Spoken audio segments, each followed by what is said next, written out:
হেরার ইতিহাস, হৃদয়ের বাঁধনে সযত্নে আগলে রাখা স্বপ্ন ভেঙে যাওয়ার ইতিহাস, ঠিক কিনা? হেরার ইতিহাস, বীর দম্ভে মাথা উঁচু করে বেরিয়ে আসার ইতিহাস। মাদ্রাসাতুল হেরার ইতিহাস, সুফার অনুসারী ৭০ জন তলাবার আত্মত্যাগের ইতিহাস। মাদ্রাসাতুল হেরার ইতিহাস, এক হৃদয় ভাঙা ব্যথিত মানুষের ঘুরে দাঁড়াবার ইতিহাস, ঠিক কিনা? ইতিহাস সাক্ষী, বিগত 23 বছরে আমরা শক্তির কাছে হারলেও আমরা যুক্তির কাছে হারি নাই। আমরা ভীতির কাছে হেরে গেলেও আমরা নীতির কাছে হারিনি। আমরা দশের কাছে হারলেও দেশের কাছে আমরা হারিনি। অর্থাৎ মানুষের আমাদের প্রতি ভালোবাসায় ভাটা পড়েনি। বিধায় কাল প্রবাহে মহান আল্লাহ পাকের অসীম অনুগ্রহে আল্লাহ তাআলার ইচ্ছায় রূপকথার গল্প ছাড়িয়ে মাদ্রাসাতুল হেরার এক অভাবিত সাফল্য অর্জন হয়েছে, ঠিক কিনা? This is the very kind of Allah. এটা আমার আল্লাহ তাআলার অশেষ কৃপা। এবং আমরা কালের গর্ভে হারিয়ে যাই নাই। টাঙ্গাইলের বুকে দ্বিপ্রহরের সূর্যের মতো দীপ্তিমান হয়ে আপন তেজ ও মহিমায় বিরাজিত হচ্ছে মাদ্রাসাতুল হেরা। দেশ ও জাতির সকল জ্ঞানের তৃষ্ণা নিবারণে মাদ্রাসাতুল হেরা থাকবে সবসময় বদ্ধপরিকর, ঠিক কিনা? এজন্য হেরার প্রাণ উচ্ছল তরুণেরা, তোমাদের প্রতি আমার হৃদয়ের তপ্ত আহ্বান, তোমরা এই মাদ্রাসাকে হৃদয় দিয়ে ভালোবাসবে। এই মাদ্রাসার মাটিকে তোমাদের জন্য খাকে শিফা মনে করবে এবং প্রতিটি উস্তাদের চরণ ধুলিকে তোমরা মাথায় মাখবে এবং কওমি জেনারেল জ্ঞানে পাকাপুক্ত হয়ে তোমরা পৃথিবীর শোষিত, বঞ্চিত, নির্যাতিত মানবতার পাশে দাঁড়াবে, ঠিক কিনা? কারণ তোমরাই হচ্ছ জাতির জিন্দা শাহজালাল, তোমরাই হবে জাতির আগামীর সিপাহ সালার, ঠিক কিনা?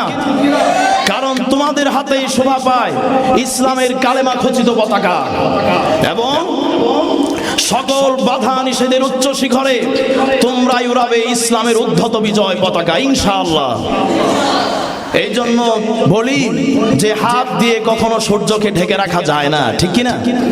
সূর্য সকল আধারের বুক চিরে পূর্ব দিগন্তে তার আলো ছড়াবে।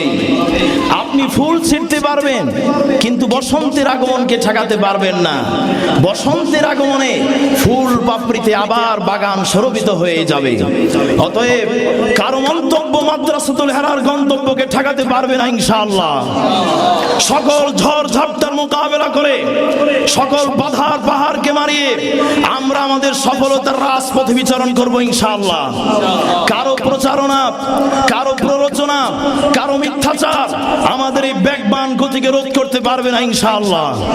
কারণ আমাদের না দুনিয়া লক্ষ্যক, না খ্যাতি লক্ষ্যক, না টাকা লক্ষ্যক।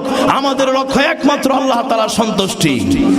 প্রিয় ভাই সব, তাই আসুন আমরা কাদা ছুড়াছুড়ি না করে প্রেম নিবেদন করি।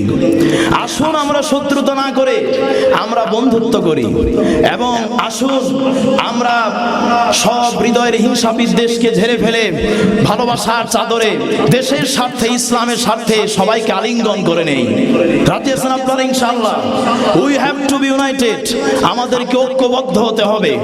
সর্বশেষ বলে যাই, হেরার পড়ুয়া ছেলেরা, তোমরা মনে রাখবে, মুখে হাসি মুখে বলতে যে ভরা মন, মানুষ হইতে হবে মানুষ যখন। তোমাদের অবসন্ন শরীর, পরিশ্রান্ত দেহ এবং নির্ঘুম রাত কেউ দেখবে না, সবাই দেখবে তোমাদের সাফল্য। সুতরাং তোমাদের জীবনে সাফল্যের ডঙ্কা বাজাতে হলে, সাফল্যের ডঙ্কা যদি তোমরা বাজাতে চাও, তাহলে জ্ঞান সাধনায় তোমাদেরকে ঝাঁপিয়ে পড়তে হবে। সবাই যখন থাকবে ঘুমে রত, সে সময়ও তোমাদেরকে থাকতে হবে পড়ালেখায় রত। সবাই যখন থাকবে আড্ডায় মগ্ন, তখনও তুমি থাকবে পড়ালেখায় মগ্ন। মনে রাখবে, তোমাদের সফলতার পথ কুসুমাস্তীর্ণ নয়। অবিরাম চেষ্টা তোমাকে চালাতেই হবে। The success come to sacrifice. কষ্ট করে তোমাকে পড়তেই হবে। এমন চেষ্টা চালাতে হবে তোমার শরীরের উষ্ণ রক্ত ঘাম হয়ে তোমার গায়ে গড়িয়ে পড়বে। সেই ঘাম শুকিয়ে যাওয়ার আগে আবার তোমাকে চেষ্টার সাধনার সাগরে ঝাঁপিয়ে পড়তে হবে, ঠিক কিনা?